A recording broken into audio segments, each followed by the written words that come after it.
your kids have different dads. Sad. I would hope you not letting 3 random one night stand and kept their babies come in your house while your kids are asleep. I would hope you're not doing that one. It's always ironic when mothers who struggle with their own choices feel bold enough to criticize someone else's parenting. Especially when, truth be told, their own situations aren't much better. So, let's talk about Miss KG, the woman who went viral after her complicated obsession with influencer Kayleigh caught everyone's attention. KG started out as one of Kayleigh's biggest supporters, constantly praising her online. But over time, fans began noticing something strange.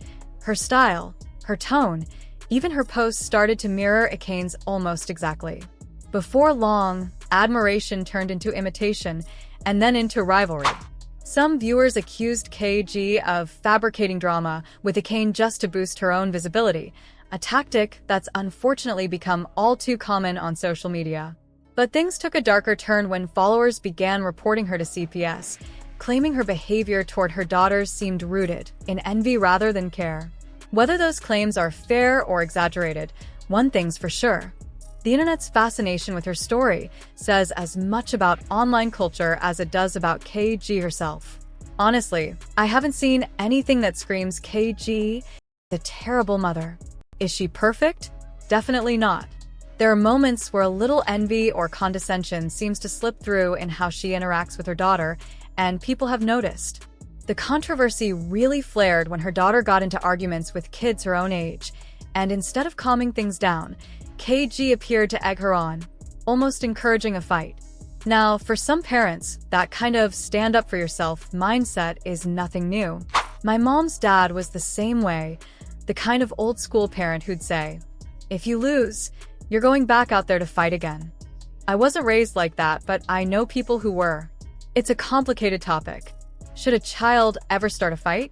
No. But if they're being bullied and the adults around them ignore it, sometimes defending yourself feels like the only option. Still, the internet didn't see it that way.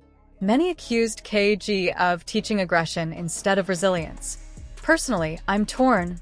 I can see both sides. Anyway, before we dive deeper, make sure to like, subscribe, and hit that notification bell. It helps more than you know. Quick disclaimer, everything here is alleged and purely opinion-based for entertainment and discussion. I don't know these people personally, and this isn't meant to attack anyone's character. My goal is just to share real takes and honest thoughts about online personalities, influencers, and reality stars. So, with that said, let's get into it. Schools. So I'm at the school, y'all. We here for a appeal. They saying that Autumn is going to get kicked out of school. Many people online believe KG built her following by mimicking BK and manufacturing drama with Kayleigh just to stay relevant. They say she constantly mentions Kayleigh's name to ride her wave. And honestly, there's some truth to both sides. Yes, I've seen KG spark what looked like fake beef for attention, but as she pointed out, if everyone else can comment on a viral situation, why can't she? She argued that she was just reacting like everyone else when Kayleigh was publicly humiliated, and that being an influencer shouldn't disqualify her from having an opinion. It's a fair argument, but at the same time, when you already have your own platform and name, constantly bringing up another influencer makes it look like you're chasing clout instead of content. The tension eventually caught Blueface's attention. Frustrated, he went on a rant defending Kayleigh, saying he was tired of seeing his baby mama's name dragged online. "Talk about me if you need views," he snapped, adding that people didn't even know Kayleigh personally, yet kept using her name for clicks. His post went viral, with thousands echoing the same sentiment. Why are you so obsessed with Ike? As for KG herself, people's opinions remain split. She's not seen as a terrible mother, but some followers worry about what they describe as emotional neglect or burnout. She often appears withdrawn, staying in bed for long stretches, and some speculate she might be struggling with depression.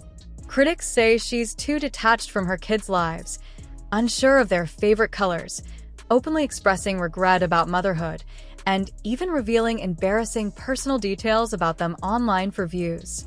At one point, she admitted that one of her children had failed a grade, explaining that it wasn't due to laziness, but to a difficult transition after their move from Memphis to Miami. The curriculum shift hit hard. jumping from simple math to pre-algebra in a matter of weeks, and her son couldn't catch up in time. It was a human moment, a reminder that behind all the social media noise, these are real people, real parents, and real children trying to navigate messy, very public lives. So basically, he couldn't grasp the material, and that's why he failed, simple as that. But now people are accusing KG of exaggerating or even lying about her kids' academic struggles just to gain sympathy or views. And that's where things get messy. Because if it's true she fabricated that story, that's not just questionable, it's heartbreaking. Lying about yourself online is one thing, but dragging your children into a false narrative for attention crosses a serious line. What really bothers people is how public she made something so private. Why go online and humiliate your own kids, especially knowing that classmates and neighbors might see it? She's admitted before that people recognize her family offline because of the content she posts, which makes it even worse. When does the internet stop being content and start being real life? Kids today already deal with intense bullying, especially in middle and high school, and if one of her children is around that age, the fallout could be brutal.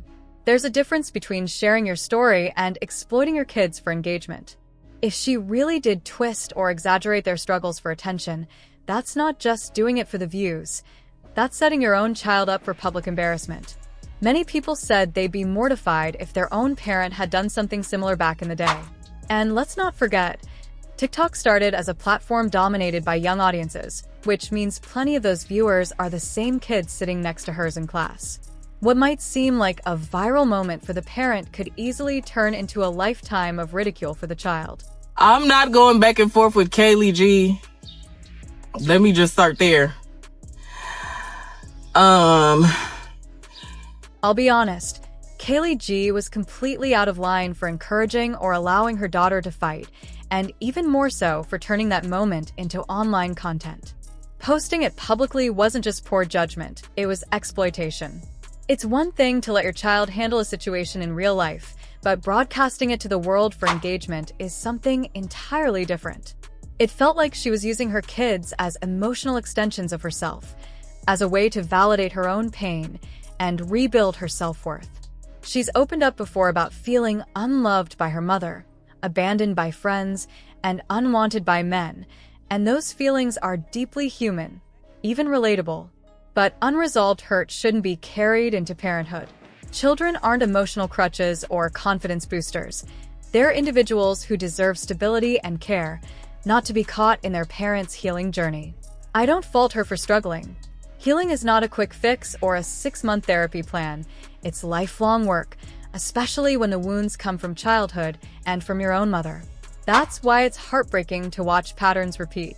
When we don't address our pain, we unknowingly pass it down. Kids can feel when they're not being loved or seen the way they need to be. I've even noticed that in my own life, like when my dad promised to visit my new place but never showed up. I wasn't crushed by it, but it still said something loud. If you really wanted to be there, you would have made it happen. The same principle applies in parenting. Love has to be shown, not just spoken. If you really wanted to give me that housewarming gift, you would have, just like my mom did, or my grandpa, or even my uncles. It's not about feeling entitled. It's about keeping your word. You said you'd do it, and you didn't. Then to hear, "Oh, I was out there, but I didn't come," like that somehow makes it better. No, it doesn't. One of my biggest triggers has always been empty promises. It's not about the gift itself. It's about the follow-through, the respect behind your word. And honestly, that same pattern, saying one thing but acting differently, is what I see in people like Kayleigh G. When you're hurt or angry, and you can't take it out on the person who caused it, sometimes you lash out at whoever's closest. That's what she did. She wasn't really angry at the situation itself. She was hurt, frustrated, and took it out where she could. That doesn't excuse it, but it explains it.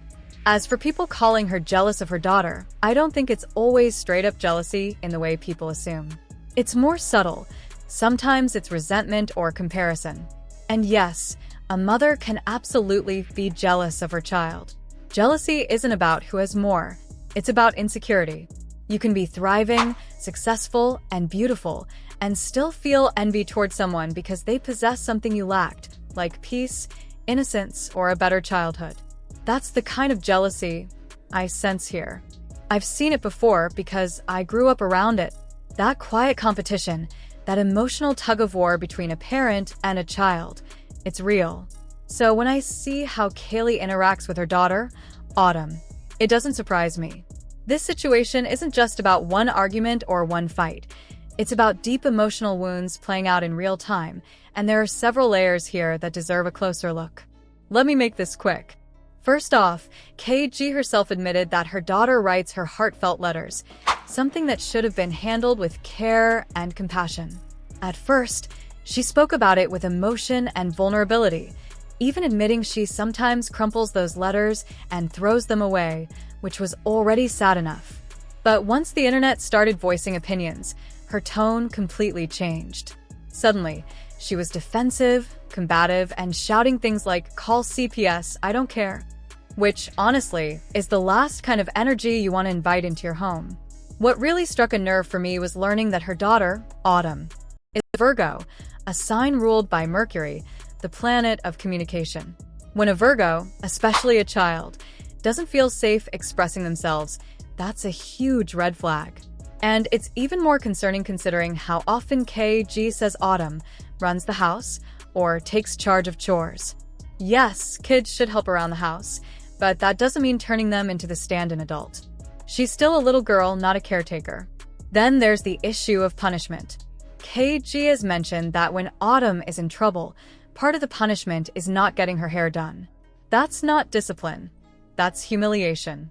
A child's hair, especially for a young black girl, is deeply tied to confidence and identity.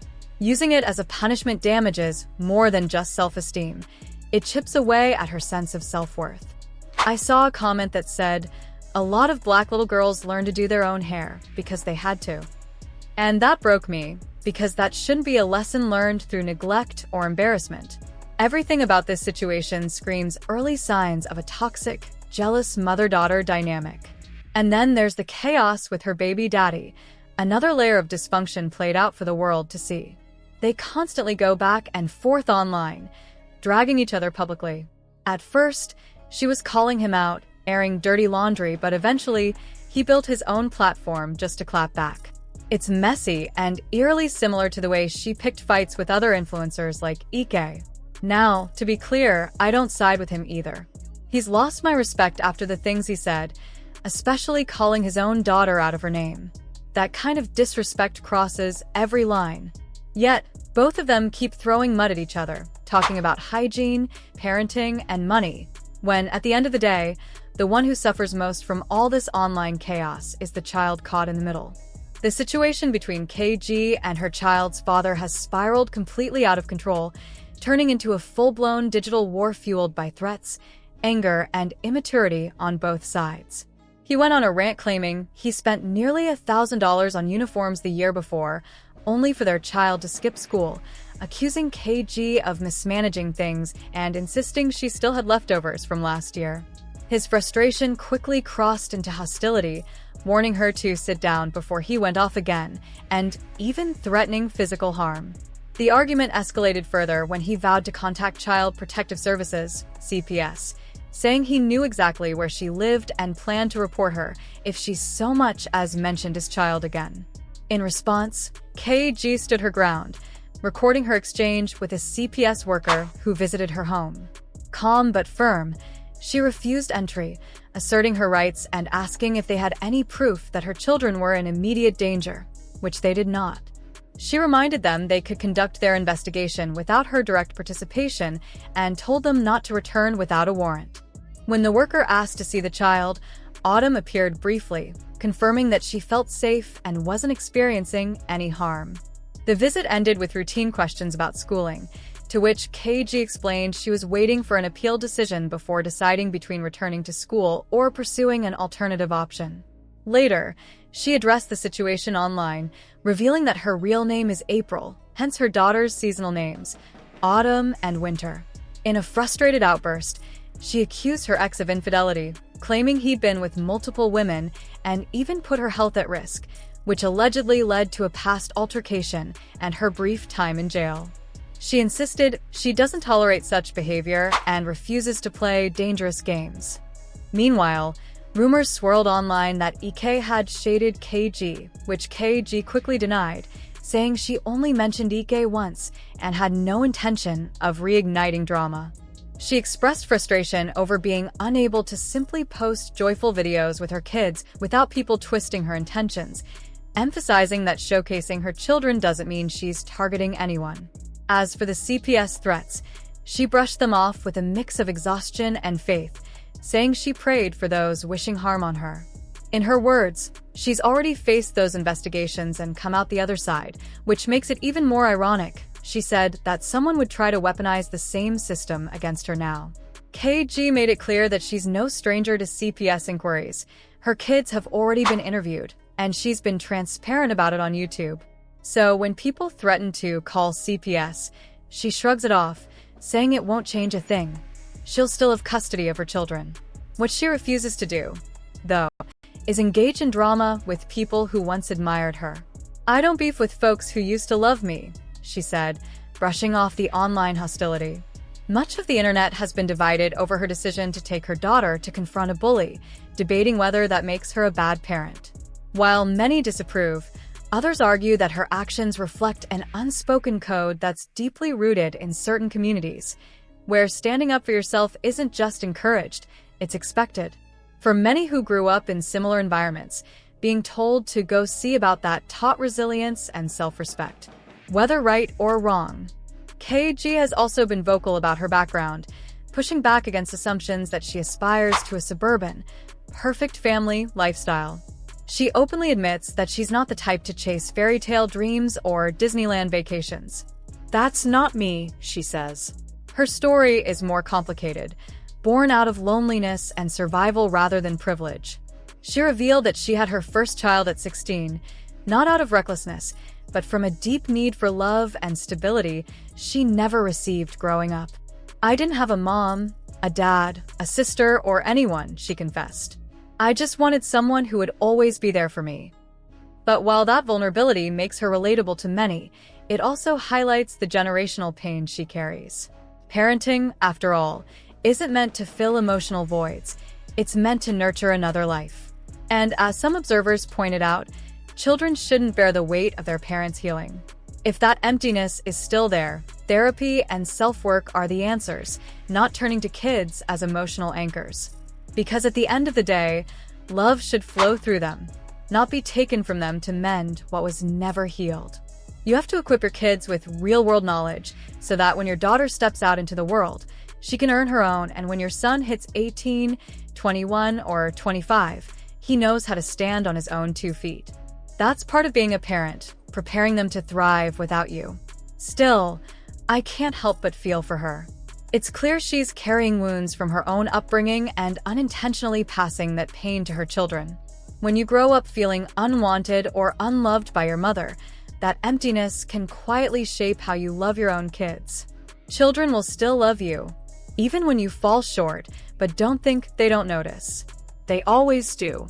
Anyway, share your thoughts down below. I really want to hear your perspective.